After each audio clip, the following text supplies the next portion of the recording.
Hi, welcome to one day one article series.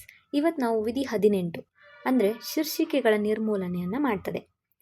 ರಾಜ್ಯವು ಯಾವುದೇ ನಾಗರಿಕ ಅಥವಾ ವಿದೇಶಿಯರಿಗೆ ಬಿರುದುಗಳನ್ನು ನೀಡುವುದನ್ನು ನಿಷೇಧಿಸಲಾಗುತ್ತೆ.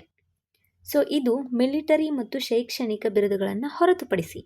ಹೌದು, ನೀವು ಬೇರೆ ಯಾವುದೇ ದೇಶದಿಂದ ಒಂದು ಶೀರ್ಷಿಕೆಯನ್ನು ಪಡಿಬೇಕು ಅಂತಂದರೆ ಅದಕ್ಕೆ ನಿಮಗೆ ಅಧ್ಯಕ್ಷರ ಅನುಮತಿ ಅಂದರೆ ಪ್ರೆಸಿಡೆಂಟ್ ಅವರ ಒಂದು ಪರ್ಮಿಷನ್ ಬೇಕಾಗುತ್ತೆ. ಯಾಕೆ ಈ ಥರ ಮಾಡ್ತಾರೆ? ಈ ಆರ್ಟಿಕಲ್ದು ಏನು ಯೂಸ್ ಅಂತಂದರೆ ಇದು ಸೋಷಿಯಲ್ ಈಕ್ವಾಲಿಟಿ ಅಂದರೆ ಸಾಮಾಜಿಕ ಸಮಾನತೆಯನ್ನು ತರೋದಕ್ಕೋಸ್ಕರ ಮಾಡಲಾಗಿದೆ. ಯಾವ ಥರ ಟೈಟಲ್ಸ್ ಆಗಿದ್ರೆ ರಾಯ್ ಬಹದ್ದೂರ್, ಜಮೀನ್ದಾರು, ಅವರು ಇವರು ಅಂತ ಆ ಥರ ಟೈಟಲ್ಸ್ ತೊಗೊಳ್ಳುವಂತಿಲ್ಲ. ಹಾಗಾದರೆ ಈ ಪ್ರಶಸ್ತಿಗಳಿದೆಯಲ್ಲ, ಪದ್ಮಶ್ರೀ ಫಾರ್ ಎಕ್ಸಾಂಪಲ್, ಪದ್ಮಶ್ರೀ ಕಂಗನಾ ಅಂತ ಅವರು ಯೂಸ್ ಮಾಡ್ತಾರೆ.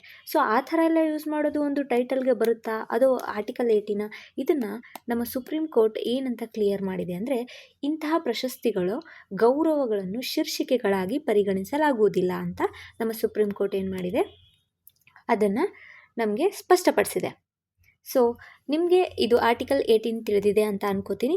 ಬೇರೆ ಆರ್ಟಿಕಲ್ಗೋಸ್ಕರ ನೀವು ಸಾಧನಾ ಸ್ಪಿಯರನ್ನು ಸಬ್ಸ್ಕ್ರೈಬ್ ಮಾಡ್ಕೊಳ್ಳಿ.